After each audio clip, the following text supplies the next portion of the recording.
So good morning, everyone. Happy Wednesday. I'm Kendra Freeman, the Director of Community Development and Engagement for the Metropolitan Planning Council. Thanks so much for joining us today for our next series in our workshop, which is From Ally to Accomplice, how to actively use your power and privilege to improve diversity, equity, and inclusion in the planning profession. We're super excited to partner with MUSE Community Design on this particular topic this morning. We are expecting a full house. Over 200 people have registered today. So I'm just going to go over a few housekeeping things as people continue to join us. First, the session is available in closed captioning. So if you need that option, please look into your settings. You can find closed caption option on your Zoom toolbar, and you can turn that on. So thanks in advance to Lindsay, our closed captioner, who's going to be providing that service for us. Today's session will be in a webinar format. So we're going to have a little bit of interactive polling, but you'll see the chat is open. So I see some of you have already been using it to say hello, to chat with friends. We encourage that sort of interaction during these workshops, but just remember the chat is not private. So even if you're sending a private comment to someone individually, it's really not private, so just a word of caution there. We're also recording this session, so it'll be made available later on our website. But there'll be a formal presentation, and then we'll have a Q&A session. So we're asking if you have questions to make sure that you put your questions in the Q&A box, because that'll be where we'll be looking and where we'll be taking the formal questions. And if by chance you are joining by phone, you can use the *9 option in order to raise your hand if you have a question, and we'll be able to see that in the chat box, and we'll be able to unmute you to ask your question if you're joining by phone. Also, a good reminder is because we have multiple presenters, you may want to switch over to speaker view, which will highlight the person who's speaking while the PowerPoint is up. All righty, well, let's jump into it. Again, it's great to have so many people joining us this morning. The Metropolitan Planning Council is a planning and policy change organization, and at the center of our values are equity, particularly in thinking about equity and how we approach improving the built environment is really central to our mission. So we're really excited to be in this partnership with Elevated Chicago, not just to bring you this series of workshops, but really to continue to help build competency in diversity and equity and inclusion, particularly for professionals who work in planning and the related fields. So this series is part of a broader effort to develop a model learning cohort that will engage professionals across sectors whose work really help to shape our communities. We have a really fantastic team that's been working on this for several months and building content. And a special thanks to Tiffany McDowell and Heather Smith, who've been leading our design team, as well as our facilitation team, who've been featured in many of these workshops. And today we'll hear from our partners at MUSE in a few minutes. As you learn today, we also want to learn from you. And since we are doing this in part to share and to test content that we want to be part of a broader learning cohort, it's really valuable that we get your feedback. So towards the end of the session, we'll be posting a survey, and we really hope that you'll take a few minutes to share your honest feedback so that we can continue to strengthen the content for our later cohort. And now I'll turn it over, pass the baton to my colleague, Roberta Requejo at Elevate Chicago, to share a little bit more about the background of our DEI project and also to introduce our presenters. Roberta? Thank you, Kendra, and thank you everyone for joining today's webinar. My name is Roberto Requejo, and I am the Program Director of Elevate Chicago. We are a collaborative of community-based organizations and regional partners advancing equitable transit-oriented development, or ETOD, and we work within the half mile of 7 Chicago Transit Authority stations located in majority Black and majority Latino neighborhoods. And our goal is to address racial inequities in public health, in climate resiliency, in arts and culture, and stopping displacement and depopulation in communities of color. So what we do is we invest in bricks and mortar projects near transit, led by community, such as affordable housing, green infrastructure, health clinics, business incubators, etc. But we knew from the beginning that investing in development and in bricks and mortar alone was not enough. We also needed a strong systems change agenda to influence the policies, the practices, and the culture of planning and development. So one of the main priorities of our agenda is to promote diversity, equity, and inclusion among leaders and professionals in fields that affect the built environment. That's all of you today here in this webinar, to make sure that the decisions that we all make and that end up shaping communities are helping to build equity in neighborhoods. But as many of you know, advancing diversity, equity, and inclusion in Chicago is very challenging. And historically, the fields that impact the built environment in our city have contributed intentionally and unintentionally to extract wealth from communities of color, disinvest in them, disconnect them from opportunities, segregate them racially, and also displacing their residents. So we believe that we need to radically change the relationship that we have between those of us who make decisions about the built environment and the communities impacted by those decisions. And we also believe that we need more and better diversity, equity, and inclusion in the fields where we work, whether we work in a planning department, a development firm, a bank investing in community development, etc.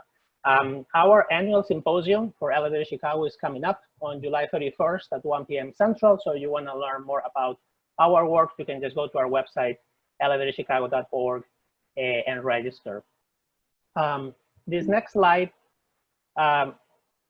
shows you just one of the many challenges that we need to confront together.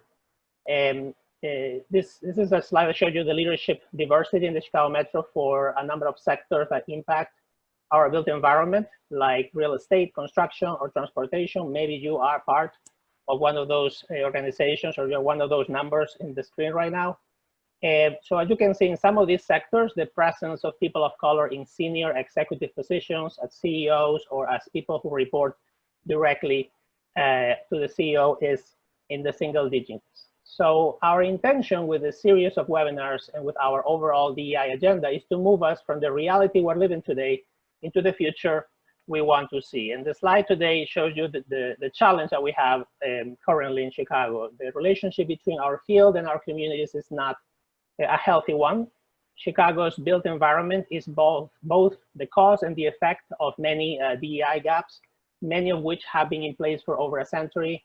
And yet the main decision makers in the space or the field, as we show in the slide, which includes government leaders, planners, developers, funders, investors, etc., they lack a common understanding of DEI, a joint vision and framework, and spaces and resources to work together. So as a result, our organizations are not diverse, our leaders and processes are not inclusive enough, and racial equity is rarely a priority.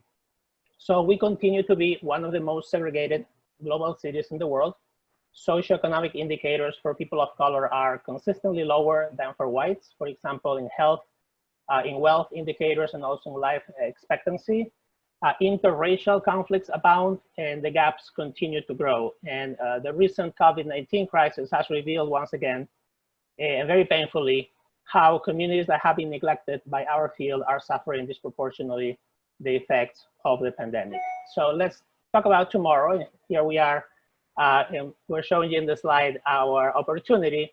We know that we can build a different field, one with a common, well-defined, and well-resourced DEI vision and plan, one that connects with communities in a radically different way, and one where the built environment disrupts the status quo and is owned by community.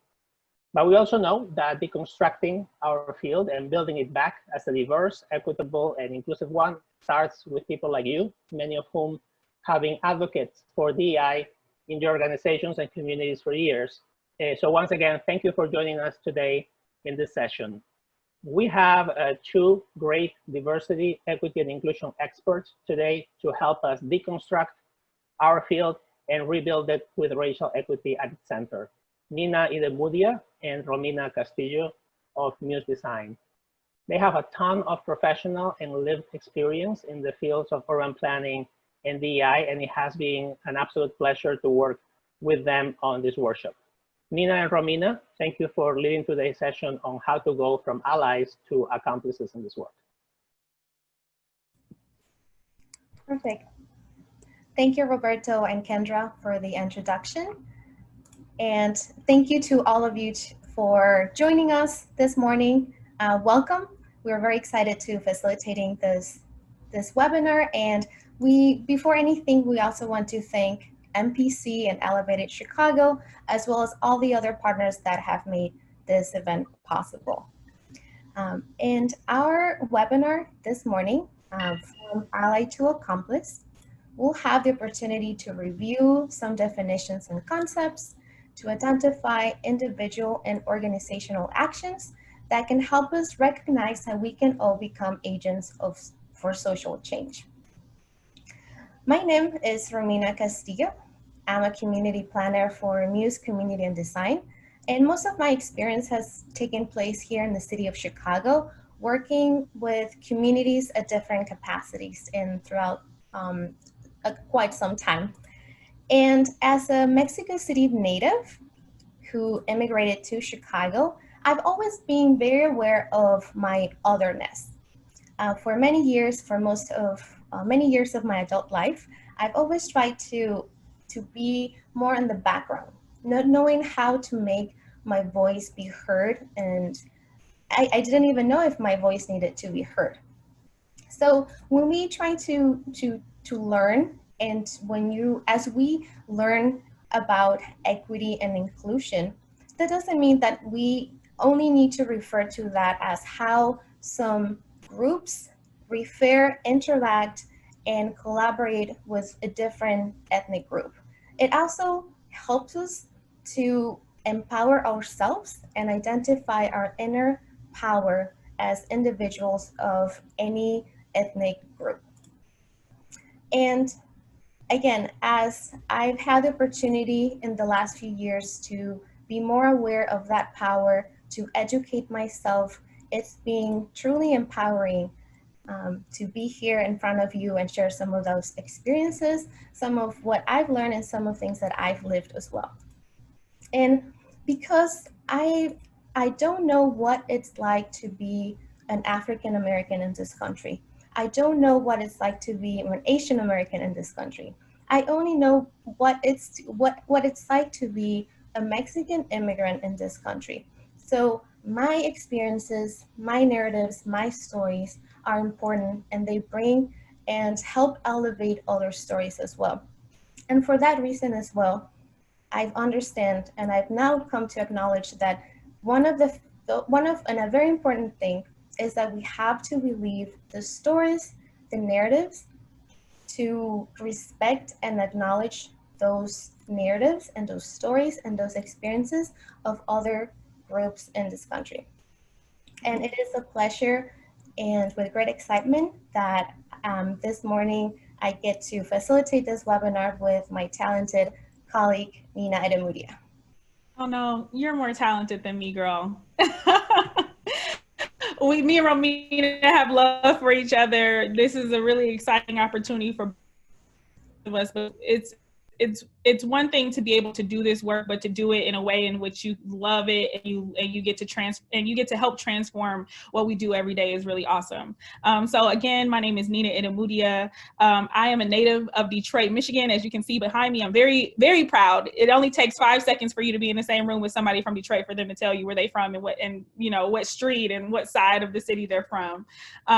Born and raised, and to echo what Romina said, it's so important that we share our stories. And by our stories, I mean Black, Indigenous, and people of color, specifically those within this industry, that we're able to bring our full selves. That's something that I always like to bring up in these webinars, and as I talk to my colleagues, is allowing your colleagues of color to show up as their full selves and be able to share their stories, because that can help to create real change. And so for me, growing up in Detroit and growing up in a city that clearly has gone through a lot of turmoil, it has had a lot of ups, but also a lot of downs.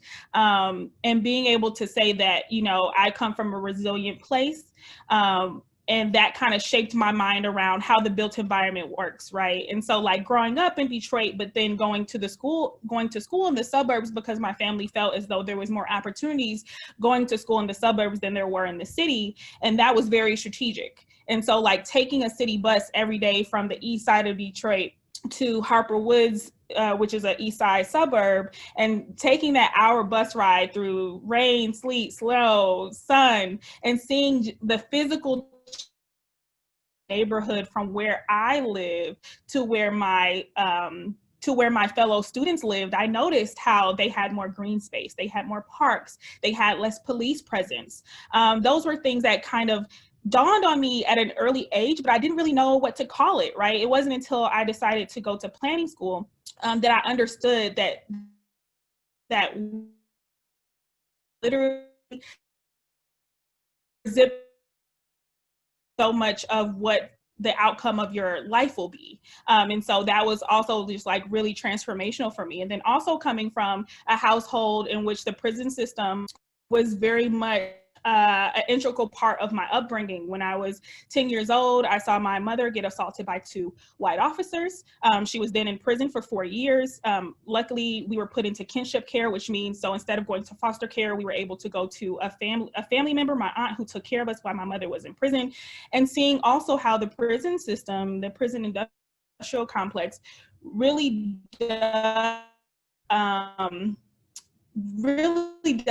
people's lives.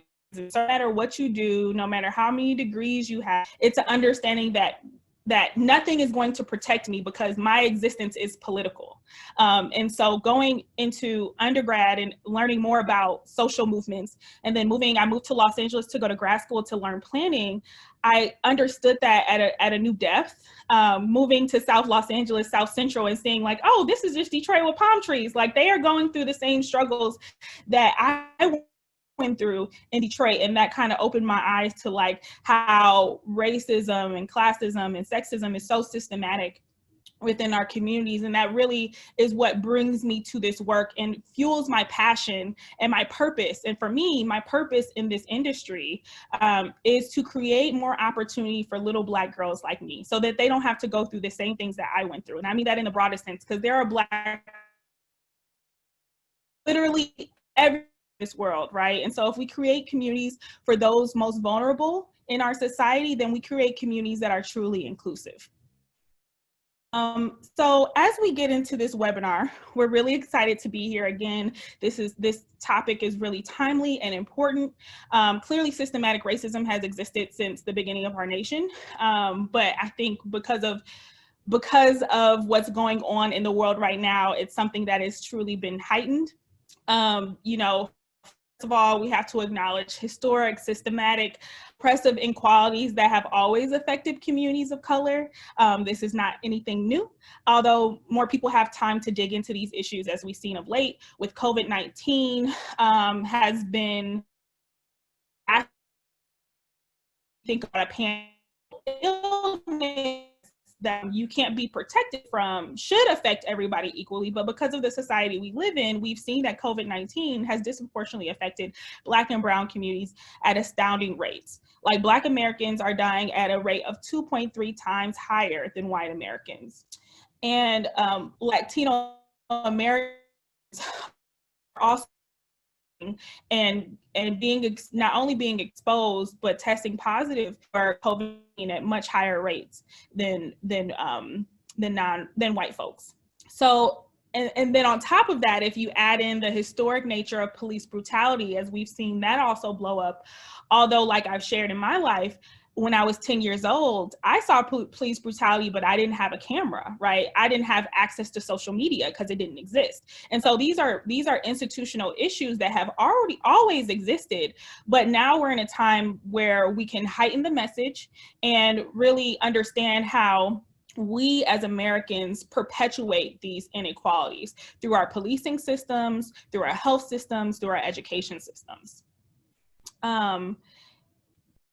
And so as planners, we need to understand, why is this important? I get this question from my colleagues all the time, like, oh, Nina, you're always talking about race. Oh, Nina, you're always talking about inequalities. it's not my favorite hobby. It's not something I wake up and want to do every day, but it's something that literally affects me, right? Because my existence is political. And so as urban professionals, we need and work in the plan to these systems, but we also help enforce them on a daily basis. Racism, police violence, structural inequality are our problem. It's our problem. It's no one else's problem. It's our problem. We have to own it in order to break it down. And it's our ethical duty to really deconstruct these systems in order to make communities really thrive. We can either be the gatekeepers to meaningful progress, or we can continue to oppress people. And I ask you to think, what side of history do you want to be on? Because I know what side of history I want to be on. So when you signed up for this webinar, we did ask you a few questions. So I'm going to go through some of the results from those questions. So one of the questions we ask is, what best describes your work? And so we wanted to know, like, who's coming to this webinar? Do you work for the private sector, public sector, nonprofit? So it looks like a majority of you work in the public sector, with the nonprofit sector and private sector being close follows. And then of course we have a few community members with us. That's awesome. So it looks like we have a really good mix of change agents, right? So we have, everybody plays their role in the liberation of, so people who worked in the public sector, which was me when I worked for the city of Los Angeles. I used to work for the city of Chicago. Now I'm in the private sector. We have outside agitators who, you know, can shake things up from the outside of bureaucracy. And then, of course, we have our nonprofit sector, which is with philanthropy and really getting into the community, so important. And then we have community members. We can't plan for people. We have to plan with people. We also asked, if your organization that you're currently with have core principles that support DEI initiatives, the majority of you actually answered yes, so that's awesome. And then about 20% of you said no, so welcome. This will be the first step, but even for the folks who said, yes, my organization has principles, we're definitely gonna get into the difference between allies, you know, which we'll get into, like, oh yeah, I you know, in theory believe these things, and actually accomplish it, where it's like, I'm actively fighting against these racist structures. We also asked if you identify as being a part of a marginalized group. And so this is very interesting because me and Romina always joke about how we'll go to conferences, and any session that has the word equity, diversity, or inclusion in it, usually all the Black and brown folks and all the white folks are never to be found. And so this is something that we wanted to ask because, you know, of course, when we're talking about change agents and we're thinking about people who have access to power and white privilege, that's one set of information, right? Things that we want to be able to express to you of how you can use that. And then also, as Black, Indigenous, and people of color, we have a different set of powers that we can use. And so we wanted to understand. So it's about 50.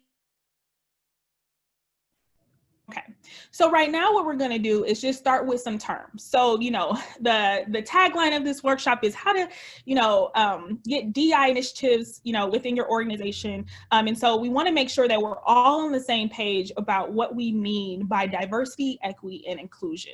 Because in theory, a lot of people understand, oh yeah, I know what diversity means, I know what these words mean. But really, when you get down to the nitty gritty, when you start to ask a few more probing questions, some people are confused. So we're just gonna go through a few definitions. Okay, so the first one is diversity. So this is the ways in differ, encompassing the different characteristics that make one individual or group different. Diversity is often used to reference race, ethnicity, and gender.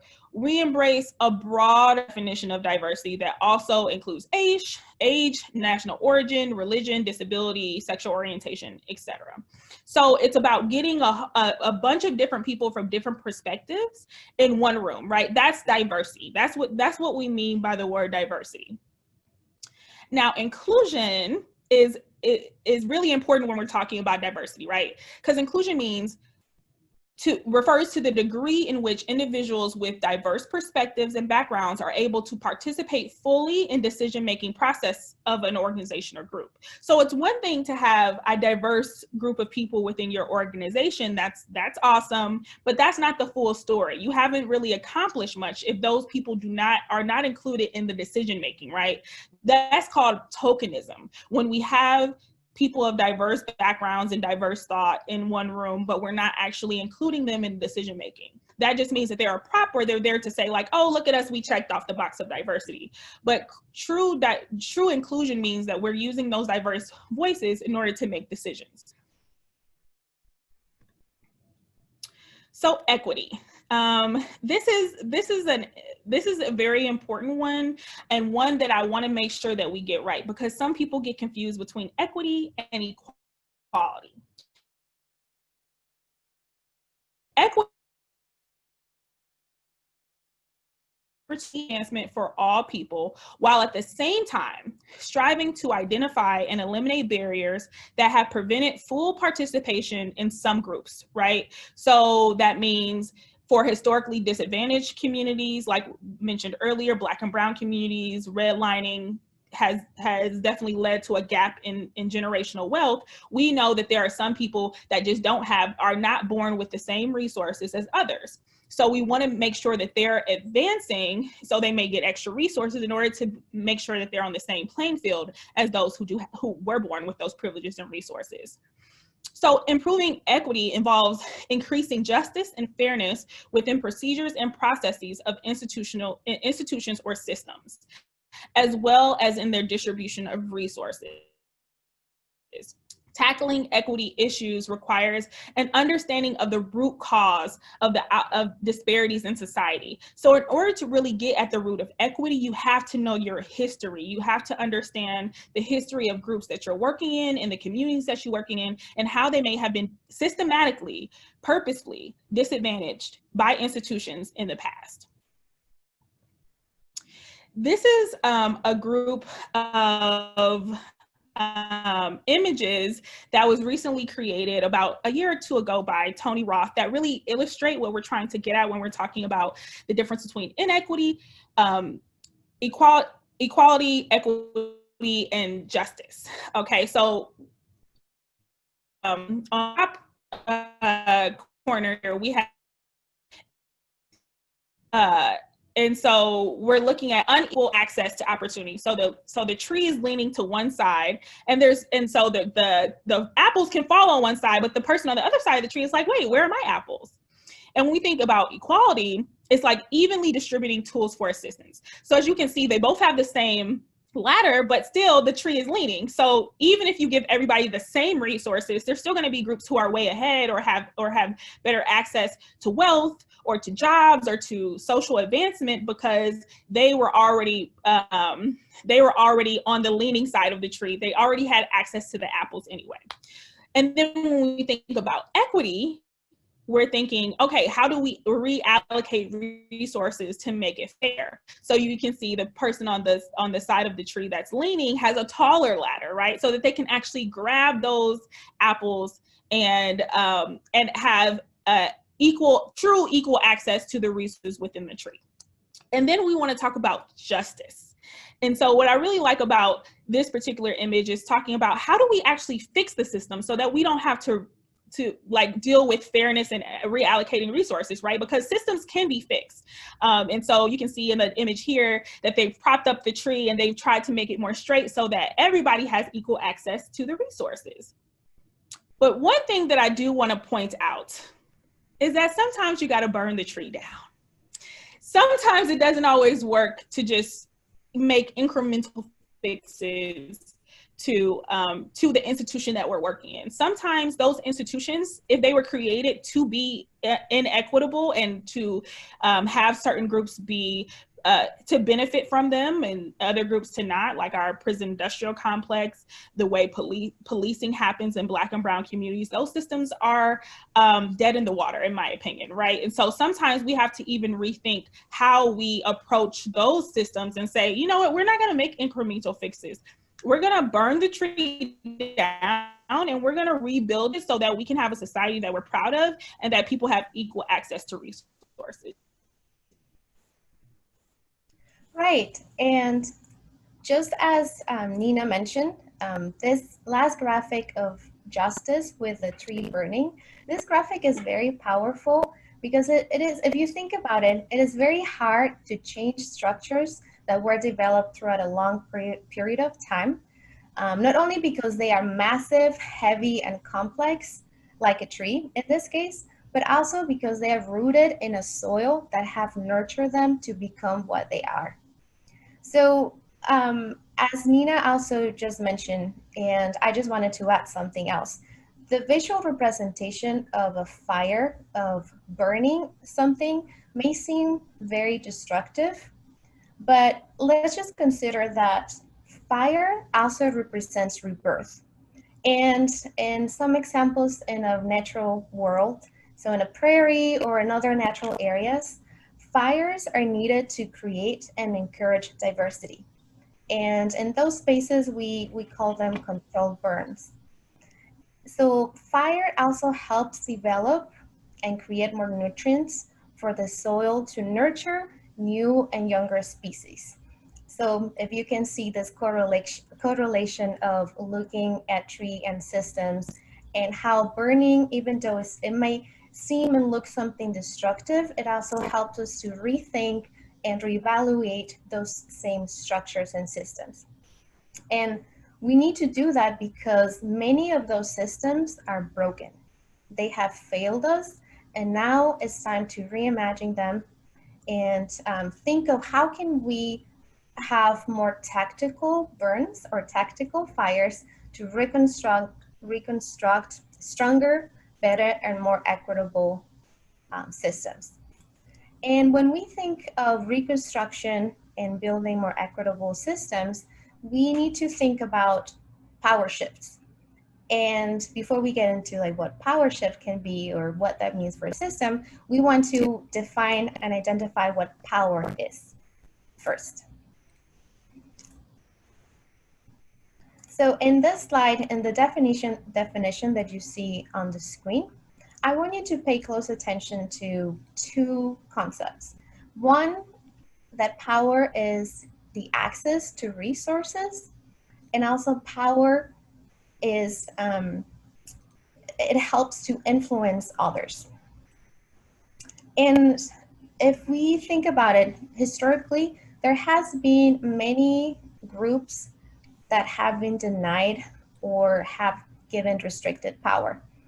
And right now, in this day and time, we're still looking at impacts of, for example, 400 years of slavery and more in this country. Also, many years of segregation, redlining, and so many other injustices that many groups, and in this case specifically African Americans in this country, have suffered. But I want us to not only think of power as having a negative connotation or as something negative. I think we usually tend to think of how power is the force, and a force over others and a power to control other people. But power and leadership are also means of social change, because power can also foster collaboration. And we need to think also, what is the power that is within ourselves, where our power is coming from, and how we can use this power, again, to foster social change. So in this journey of finding the direction of our actions, we will recognize that, and we will discover that in that journey of finding that power, we will discover power with others. And that is the power of solidarity. It's also called a power of the collective. And as I like to refer to it, the power of us. And in order to recognize what and where this power comes from, I found a good reference from the Just and Democratic Local Government, who has a series of different books about equity, power, governance, and so many other different topics. And they identify 3 different types of power: visible power, hidden power, and invisible power. So visible power, again, I think is the one that we are most used to identify and correlate the word and the definition of power to. And that is the power that is exercised through formal rules, structures, and procedures. And it's also the most easily, the one that most easily provides access to resources and influences. So an example of visible power could be to identify, for example, a director of a department or a director of an agency. So this person has formal invisible power by the virtue of his position. The other one, the second one, which will be the hidden power. And this is what is exercised, power that is exercised from behind the scenes by people who are able to influence decisions and outcomes. And we can think that this is mostly, we can see it as access mainly to influences.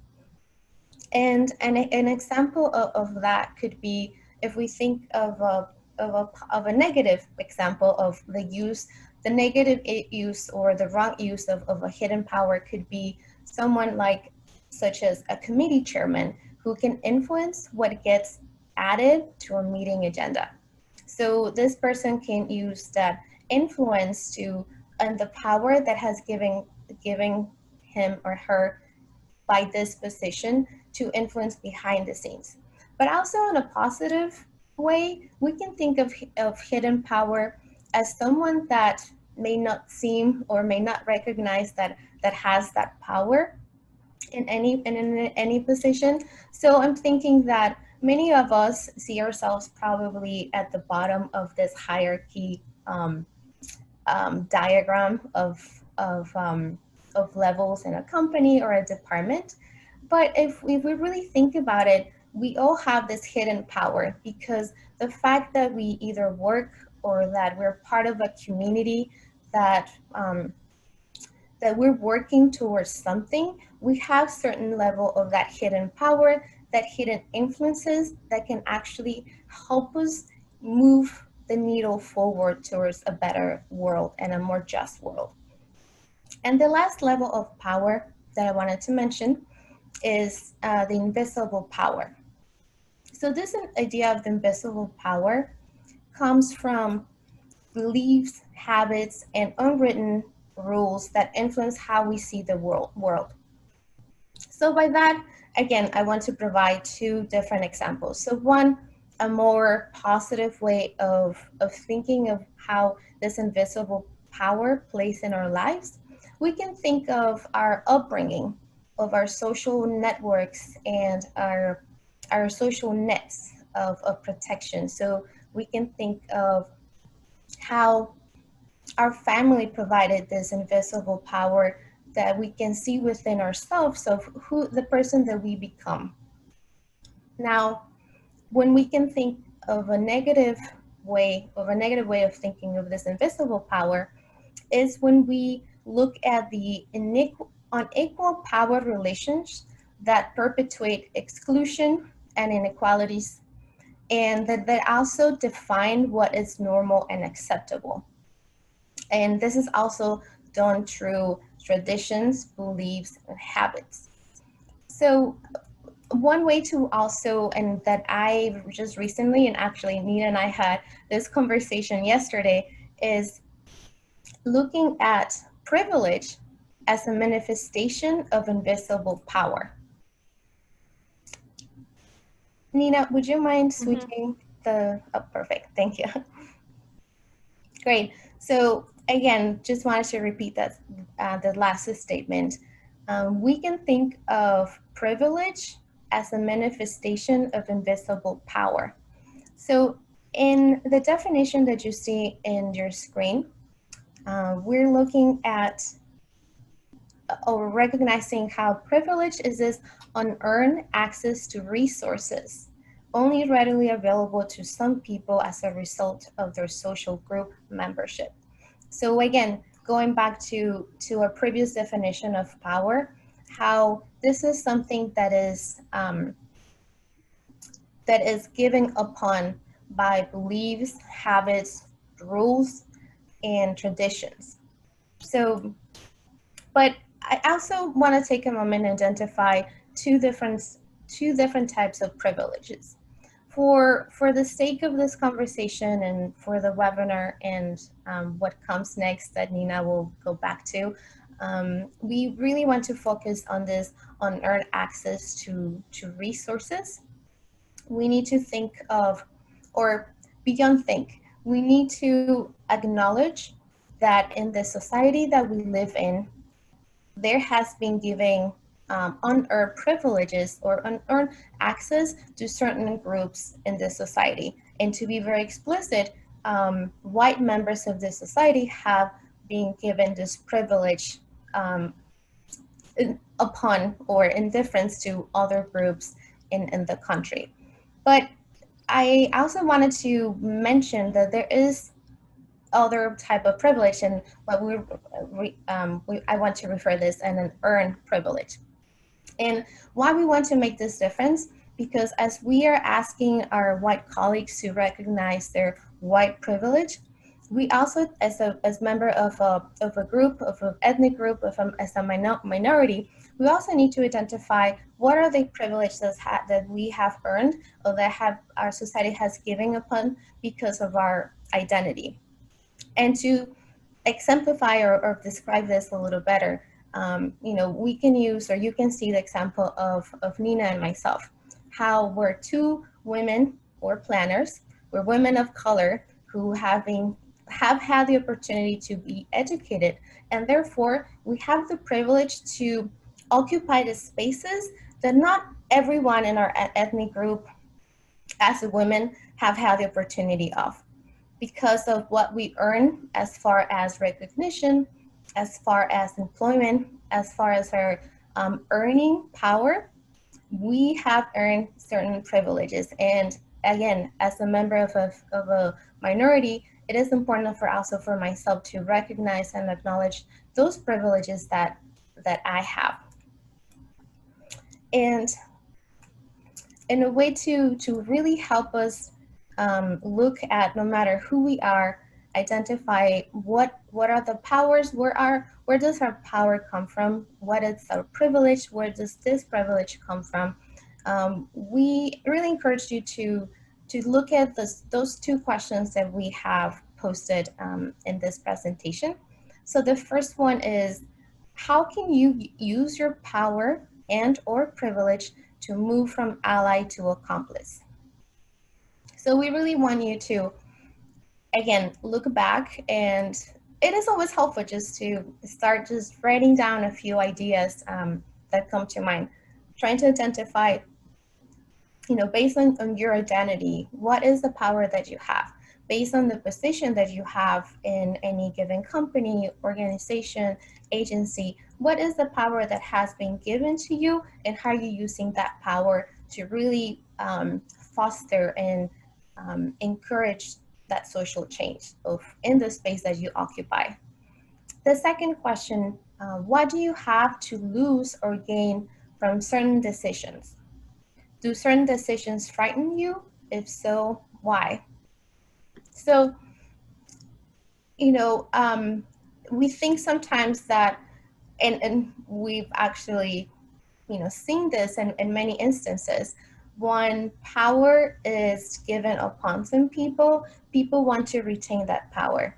And in many instances, people will go to crazy and really far ends to retain that power. But identifying, again, how this power was given, what do we want to do with this power, is really important. because if we are, again, in a position where we can influence others for the good, we'll be able to work with that collective power, again, the power of us, to keep moving the work forward.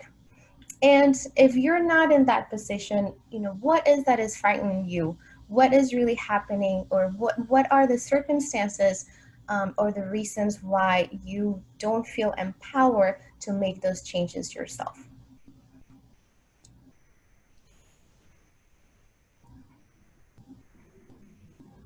Okay, so, oh, all right. So I turned my camera off for internet purposes. I know that it's a little glitchy in certain places, so I'm trying to make sure that the internet will work. So sorry, you won't see my face for the rest of the presentation. Hopefully it helps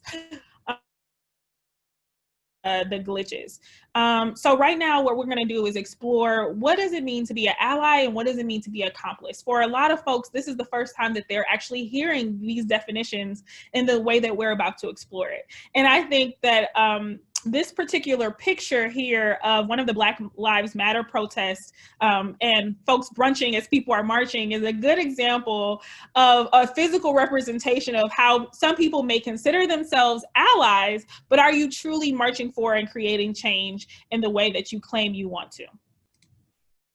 So first, I would just want to start with the, Webster dictionary definition of what these words mean. So ally, one that is associated with another as a helper, a person of a group that provides assistance and support in an ongoing effort, activity, or struggle. That sounds very straightforward. I think we all kind of have an idea of what ally means.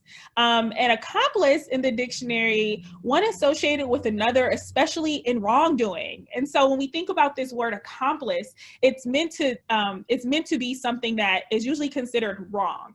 And you know what? I don't disagree with this definition, because even as we get into the next portion of how we define accomplice, it is something about going against the system, going quo, which a lot of people will say is wrong, right? If you're a part of the status quo and you're trying to shake up the system, and you look at somebody who's actively trying to dismantle it, and they are a person that you identify as someone who looks like you, right? So white folks to white folks, or people who hold privilege and power looking at other people who hold privilege and power, trying to dismantle a system that actually props up that privilege and power, right?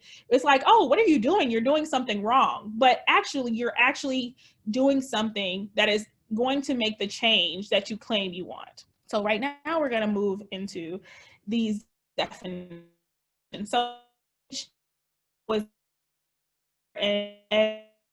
way creative. I really feel like it really gets down to the nitty gritty of what we mean by allies versus accomplices. So allies are vocal.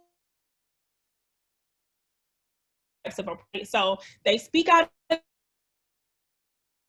risk and anger, right? So they don't have a lot of skin in the game. They ask marginalized people to justify their position and benefit for their own learning. So you're asking folks of a marginalized groups like, oh, how many texts have people gotten, over the last few weeks of, what Black theory should I read to become unracist? Or like, can you give me some podcast recommendations? Like really imposing on the marginalized group to educate you instead of educating yourself.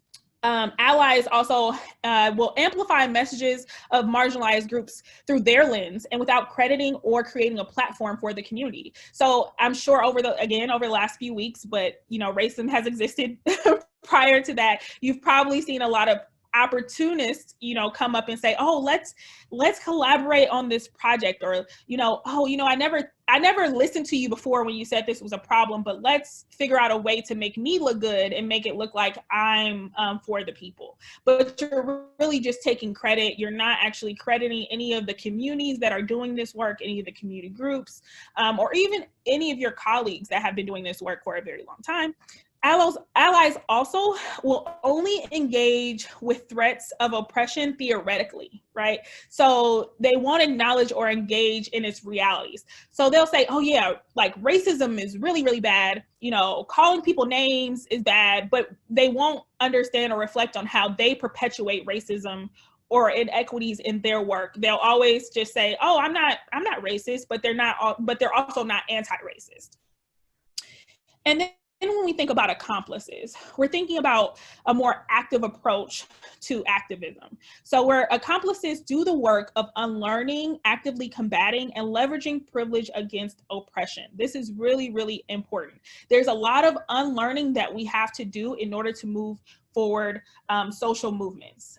Even myself as a Black woman, there's a lot of patriarchy, white supremacy, and internalized anti-Blackness that I also had to unlearn, right? Even when we think about simple concepts like professionalism, what does it mean to be professional, right? As a Black woman, I can't wear my hair braided. I have to straighten it. I have to, I can't dye my hair certain colors. I can't wear certain types of clothing.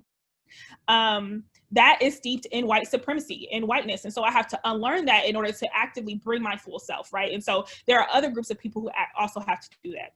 Accomplices independently and proactively learn and research about marginalized communities of which they are not a part. So you're actively doing this work.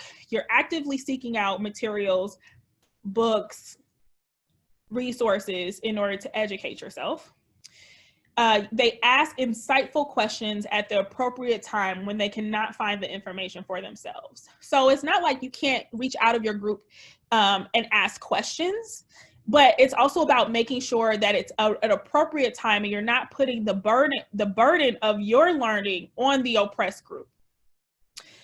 Accomplices amplify the message of the communities that they have learned from without expectation of credit or reward. This is very, very important, especially for planning professionals who, for a lot of my colleagues, a project is like their gold star. They're ready to put like, oh, I helped get that built. Oh, I helped to, get that plan written. But it's not about credit. It's about creating change. And if you think that you're going to amplify a message and get credit, if that's your intent, then you're already handling you're not actively using your power and privilege to actually become an accomplice. Lastly, accomplices steps in and checks harmful behavior. They within their own privileged community in order to provide respite for the marginalized. So you're checking others when you see problematic behavior. Like for me in the Black community, something that I care very strongly about is the lives of Black trans women. They're dying at a very high rate. The average life expectancy for a Black trans woman is about 35. This is a problem. This is a problem when I see my family members or my friends making homophobic or transphobic comments. I use that time to say, this is unacceptable, to educate. And honestly, if they're not ready to be educated, then I dismiss them altogether. And I think that that's something that I wish allies who want to be accomplices would do much more, because we have to use the power and privilege within our own groups, within our own identities in order to really affect change, so that the next person won't have to, so that you can slowly change people's minds and hearts, and that it's not put on the marginalized group to do it for themselves. So right now we're about to go through some actions that you can do individually, institutionally, and externally in order to really bring home this idea of how to be an accomplice. So individually, again, if you want to be an accomplice, you have to be educated on issues. You need to educate yourself, you need to educate others, and you need to let others educate you on their terms. Check your ego. Just because somebody's invalidating the ideas that you've held your entire life doesn't mean that you need to get defensive. You need to be open to feedback. I know as a Black woman, there are a lot of my white colleagues who do not like what I have to say because it completely blows up their day-to-day and their moral compass of, oh, again, I'm not racist, right? But it's not about, are you racist? It's about, are you anti-racist? Are you looking for ways in which you perpetuate these systems and self-reflecting? What harm have you done in your workplace? You have colleagues that you've probably offended, said a microaggression to. Are you reflecting on that? Or are you just saying, oh, you know, these systems are created by racism fairies and they come in, drop in, do harm, and then fly away. That's not how it works. Another thing that you can do individually is assess attitudes of those around you toward DEI issues. So this can be formal or informal, quantitative and qualitative information collecting. When I was at the City of Los Angeles, this was one thing I was able to do when I was in the performance management unit of the planning department there. We were able to collect people's ideas about different workplace issues, including DEI issues. And from there, we were able to make recommendations. Now, maybe you're not in a point in an organization where you can get like hardcore formal information, but you can be having conversations with your colleagues, with your team leaders, with your supervisors about their ideas and thoughts about DEI issues. After you retain the knowledge about how people feel about DEI issues within your organization, you can use that knowledge and speak truth to power without taking up space. So if you have privilege and power, if you're a white man or a white woman, you can reiterate certain themes in your work that maybe a colleague of color has tried to get off the ground before but wasn't really being heard. You can speak truth to power that way. But then also you don't want to step on the toes of those around you who also want to speak up for themselves. So never speak on behalf of anyone, but always make space to, if there's a possibility for you to change again within your social group or within your privilege group, to change minds, to do so. And then also allow people to make space. So if there's somebody over talking your colleague who's a person of color, say, hey, so-and-so had something to say, would really love to hear it. Or reiterating an idea that a person of color had. Those are ways that you can speak truth to power without taking up space. And then also leverage any resources or support that you may have. This means personnel that you may be over, time, equipment, money, to advancing DEI principles. We all have access to different resources in our employment, and using those to advance DEI principles is really, really important, whether that be taking time to come up with a strategic plan about how your organization can quantify how they want to address DEI issues, or using personnel or money to pay people in the community to give their opinion. This is really, really important, to use your resources in order to open up opportunities for DEI within your workspace. Within your institution, I think there's a couple ways that you can evaluate your institution in order to really create change and advance DEI principles as an accomplice. So the first thing you can do is just review your organizational makeup. Who's in leadership? Again, is it diverse? And if it is diverse, do those leaders actually have decision-making capabilities? I think for a lot of Fortune 500 companies and even a lot of public agencies, we like to hire diversity and inclusion officers, right? But a lot of times in those organizations, those positions don't have decision-making power, or they're stagnant roles. So you'll never see the diversity officer of a Fortune 500 company eventually become the CEO. That's usually unheard of, because a lot of times having diverse leadership can just be lip service. So it's like, one is, do you have diversity? And also, is it inclusive in the decision-making process? You can also do this with your membership or employee inventory, depending on if you work for a nonprofit or if you work at an agency. Looking at the demographics of your employees or membership, retention information, are people staying? Because if they're not, then there may be an issue there. And then also promotional statistics. This is something that we did at the City of Los Angeles. We collected all this information, and we did quarterly reports to our executive team about who was getting promoted, how long people were staying, and what the demographics of our department was. And then use those findings to advocate for change. Again, speaking truth to power within your institution, elevating it, taking hard data and saying, this is the circumstances, what are we going to do to change it?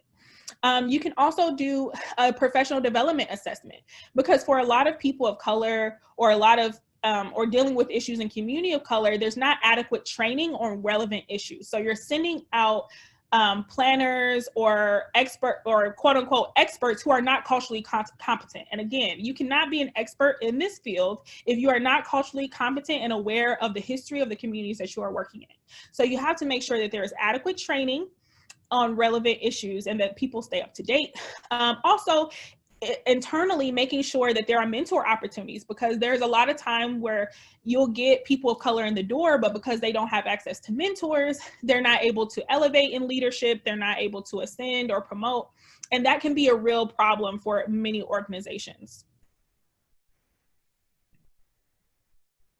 External improvements. So some of the things that you can do outward facing at your agency is building genuine and meaningful relationship with community partners. I know that this sounds really straightforward and easy, but a lot of agencies and organizations get it wrong.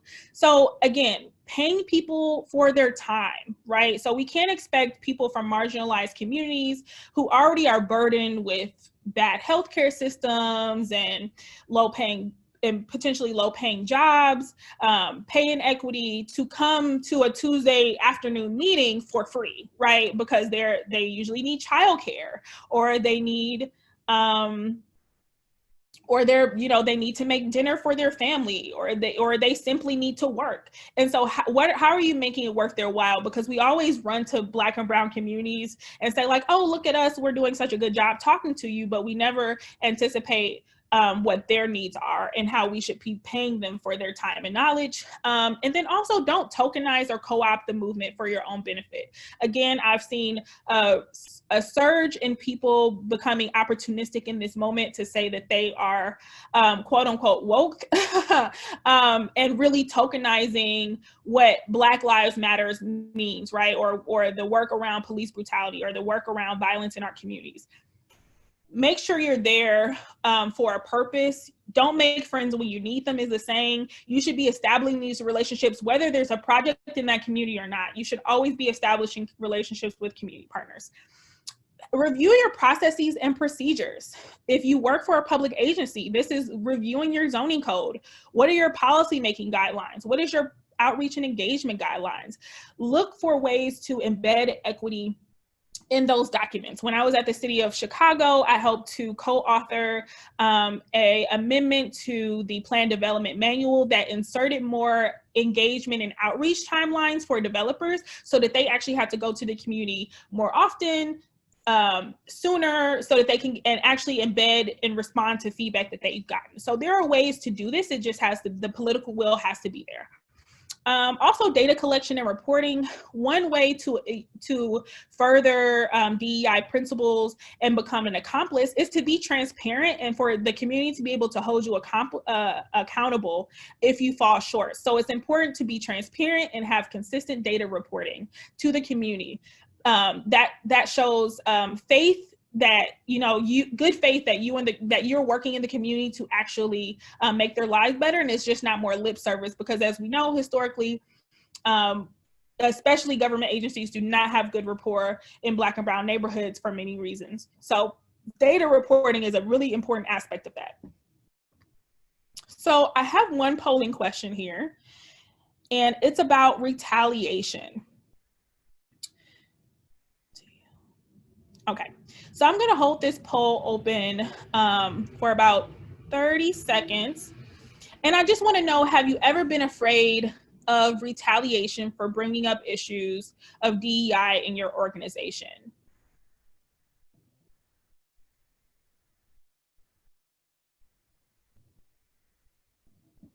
Okay. 5 more seconds.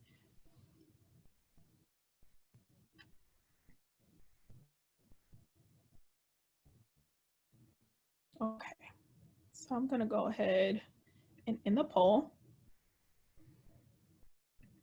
Okay, so it looks pretty split. It looks like 50%, about 55% of you have been afraid of retaliation for bringing up DEI issues, and half of you have not. That's really important for us to talk about, because as we know, there are real consequences to fighting the good fight, right? To being an accomplice, to fighting against the system in which it was created on purpose, right? These inequities were created on purpose, and a lot of our professional work is to blame for that, right?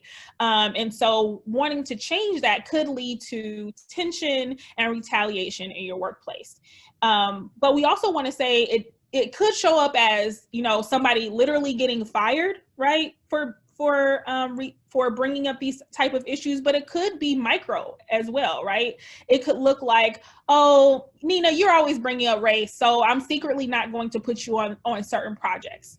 Or, oh, I'm not going to, every time Nina has a evaluation, I'm going to say that she's insubordinate or that she doesn't listen to instructions because I told her no, that we weren't going to, you know, do more outreach, and she kept belaboring the point, right? So it can show up in many, many ways, retaliation. And so at the end of our presentation, we actually have a document with some questions about how to assess the DEI principles within your organization. So some of the questions, I won't go through all of them, but it's like, does your organization have any core principles that support DEI initiatives?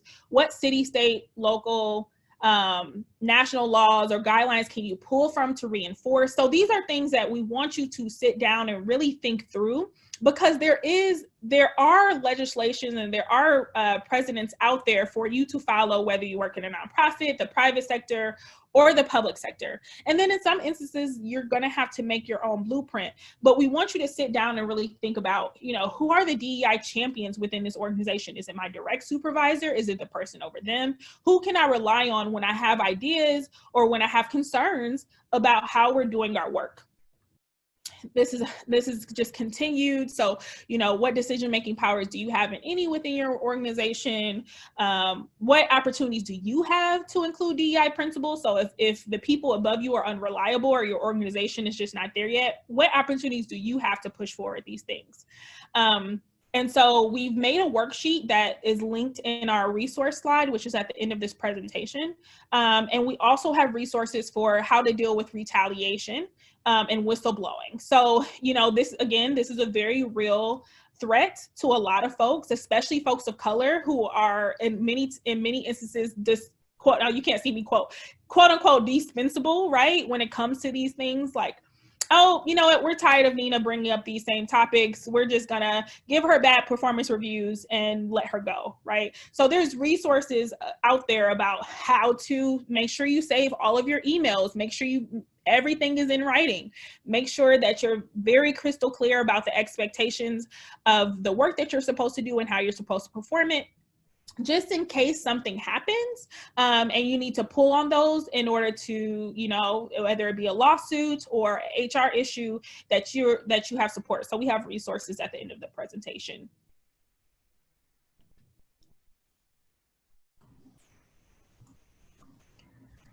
Great, thank you. And just to wrap up this webinar, we just wanted to, again, as we said at the beginning, we both work for MUSE Community Design. This is a planning firm, and we strongly believe that talking about diversity, equity, and inclusion is part of talking about planning and designing and thinking about our built environment and our policies and how we are thinking of cities and what happens in the cities. So we are happy, and we encourage you to please reach out.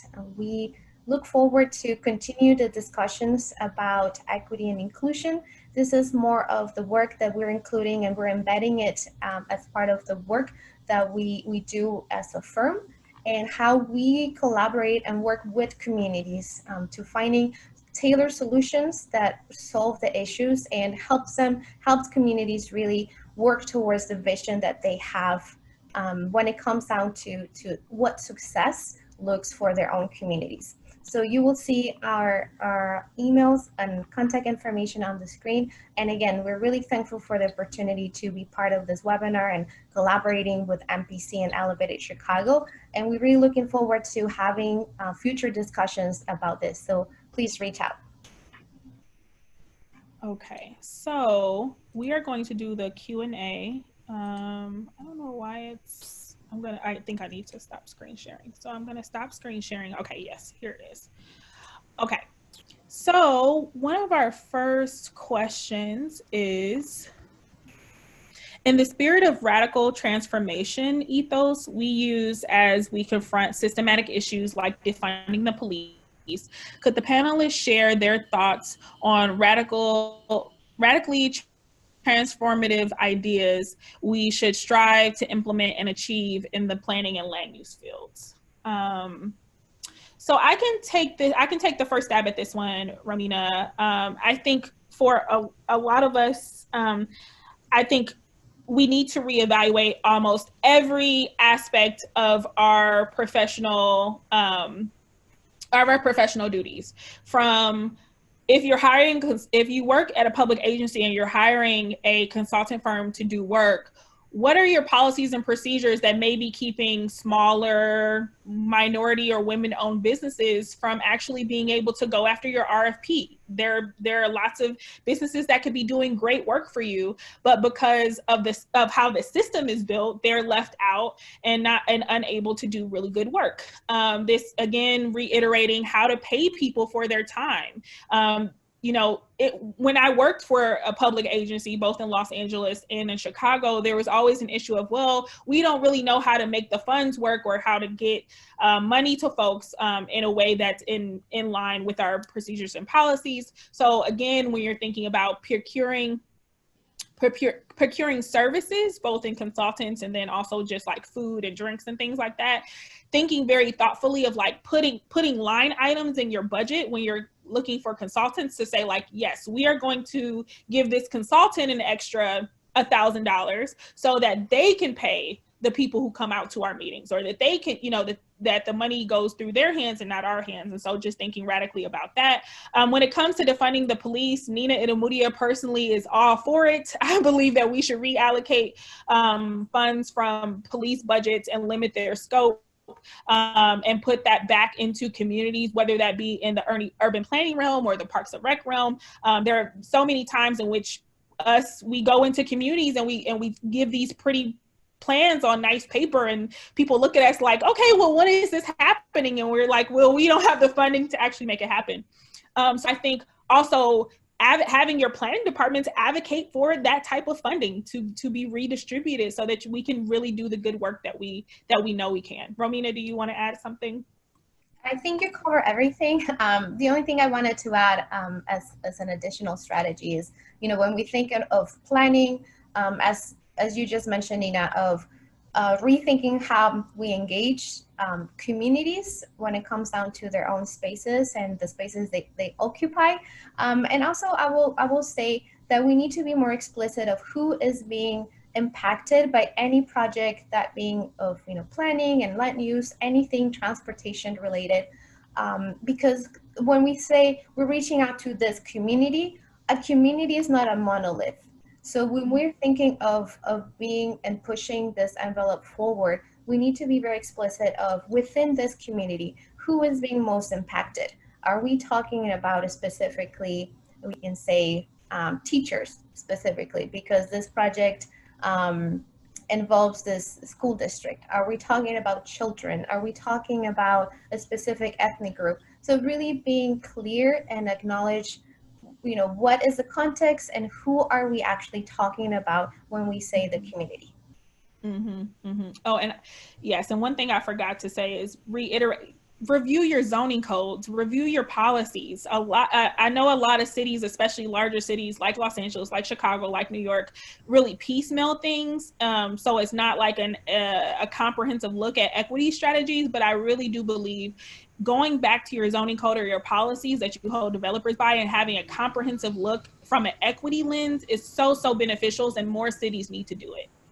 Okay, so the next question is, as a community member, not employed in or representing any organization, what's the best action to hold our community leaders accountable for ensuring DEI initiatives in our communities? Where does my voice have the most impact, or wherever my efforts needed most, or where are my efforts needed most? Yeah. Romina, do you want to? That's great how you just passed the ball there.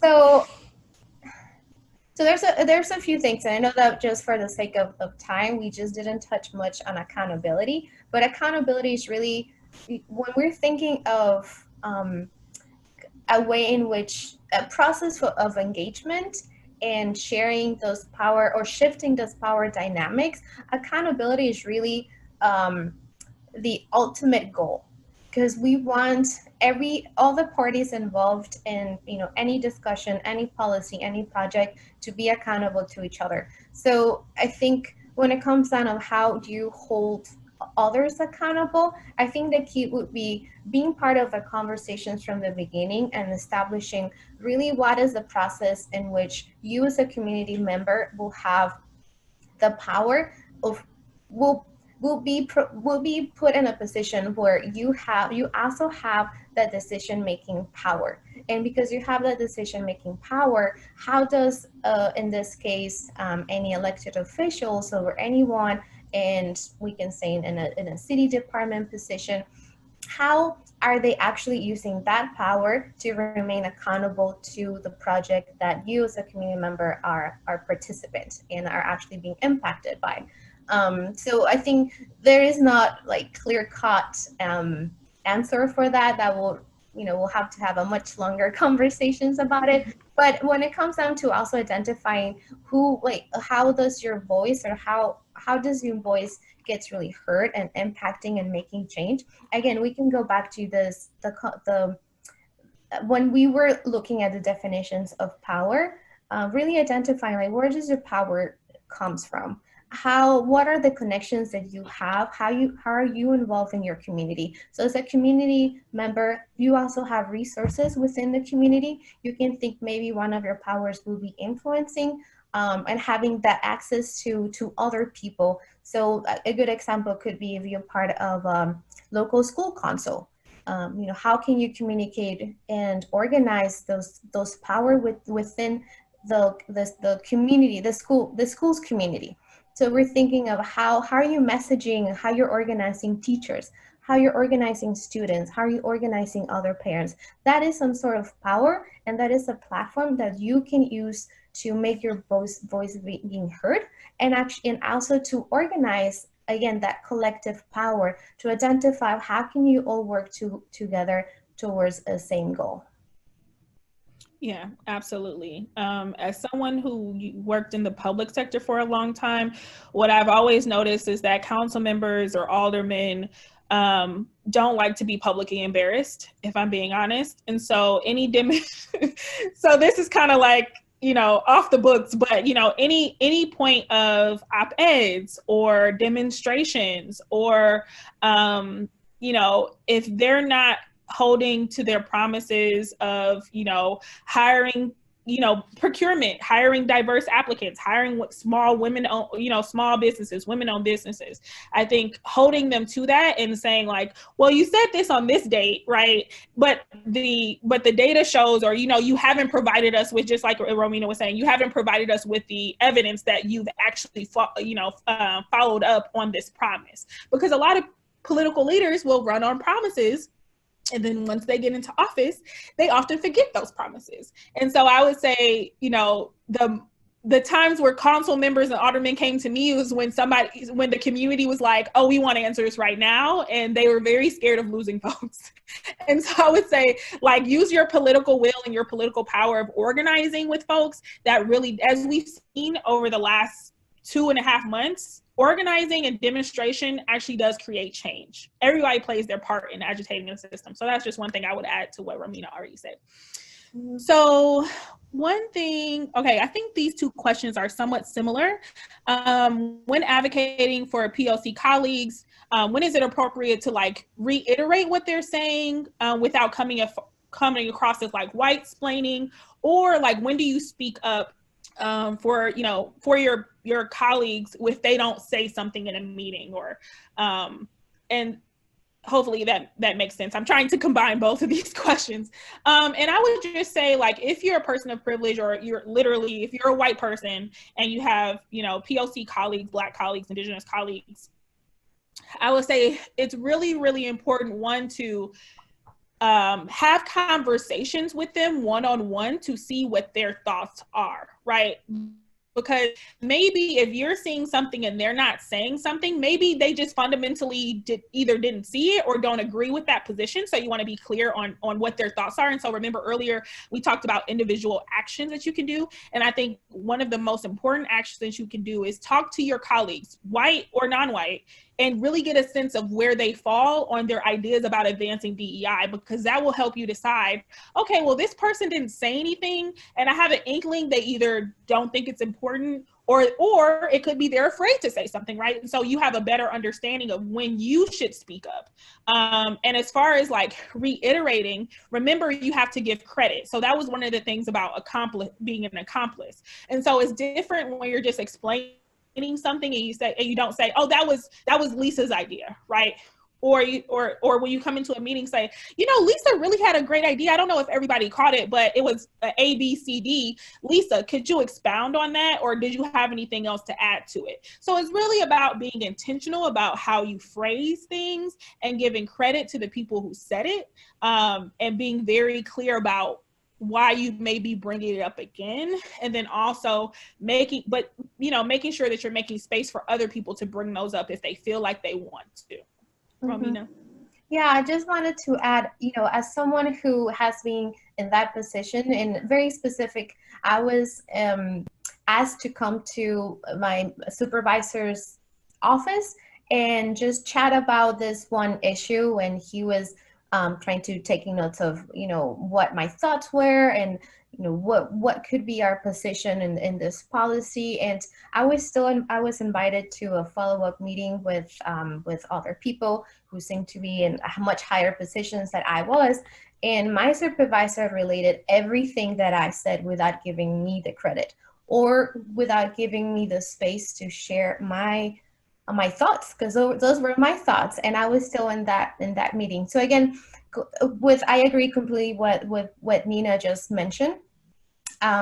One, being clear, having a conversation clear of, what are our positions, what are your positions specifically, if that's an issue that might be impacting me personally as a person of color, or as a member or employee of this organization, of this agency. And also being clear, if we're going to a meeting, what is the goal of the meeting?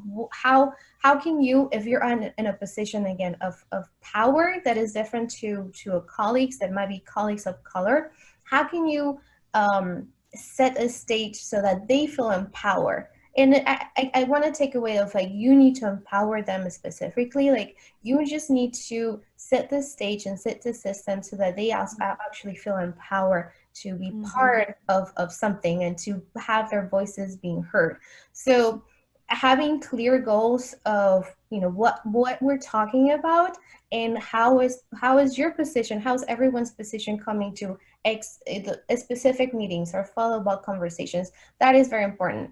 And I will say specifically for people of color, for young people of color, and young women of color, gaining that voice and that empowerment is a journey. So when you provide the space to really elevate those ideas, it makes a difference for someone like me, for someone who looks like me, really, and provides that a space to empowerment and hear our own voices and how people react to our voices and our ideas.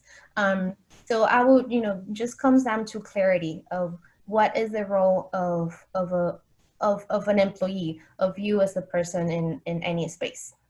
Yeah, and I will say, don't overthink it. If you have a thought about a community being left out or something that's inappropriate, say it. Because I can't tell you how many meetings I've left where I've said something and I was the only person who said like, oh, this is inequitable, this is biased. And then I walk out the meeting and then a coworker or two comes up to me like, I'm so glad you said that, I was thinking it. Well, why didn't you say it? Like, why didn't you back me up when I was in the meeting saying it? Or why do I always have to be the first person to bring this topic up, right? The issues of DEI are not just on your POC colleagues. They're your problem, right? They're all of our problems. And so speaking truth to power, you don't have to overthink it. Speak up when you think it's necessary. So we're out of time. So we're gonna wrap up, and Kendra's gonna come back to wrap us up. But we just want to say we're very grateful. Thank you so much for attending this webinar. We really appreciate you sticking through it to the end. And again, if you have any questions or want any follow-up, we're open. You have our contact information in the PowerPoint. So thank you, Nina and Romina, for a wonderful conversation. I like to think that the mark of a really good webinar is the activity in the chat box, and it was definitely popping. So thanks all of you for jumping in the conversation. I saw a lot of people sharing resources and sharing thoughts and comments, which I think only makes the conversation more robust, especially when we don't have the opportunity to have small group discussions. So we need you all who stuck with us in this incredible presentation to take a few minutes and complete our survey. If you recall the beginning of the webinar, I mentioned this is part of a series. We're really trying to build up content to be able to offer this cross sectors, to investors and developers and not-for-profit organizations who are all participating in shaping the built environment, to really begin to create some shared language and create some shared standard across our industry. So our goal is to pilot a cohort next year, but the bigger vision is really to carry this across our industry to really change development and make it more equitable in practice and in theory. So we need your help. So I posted in the chat box the link. Please take 5 or 10 minutes to fill out the survey. We're also going to follow up with an email with the survey and also a link to the video. But I also just want to thank again MUSE, Romina and Nina did an awesome job. Thank you, Roberto Requejo, for your continued partnership with Elevated Chicago. And to put a little teaser out there, this is not the end. So we have one more topic in our series, and it'll be July 29th from the same time from 10 to 11:30. And the topic of that series is power and privilege. How do we keep racial equity at the forefront as we make our way through COVID-19? So definitely a timely topic. That will be led by Tuet Lee, who's also part of our design and facilitation team. So look in your inboxes in the next week or so for an invitation to that. We hope you can join us. Nina and Romina, there's a couple of questions if you want to type the answer to in the last 3 minutes. You may want to take a minute to do that. But again, thank you all for joining us. And we look forward, hopefully, to seeing you at the next seminar. Don't forget to take that survey. Have a wonderful week. Thank you. Thank you. I'll try to type some in here.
I'm going to end the webinar now since it's officially 11:30.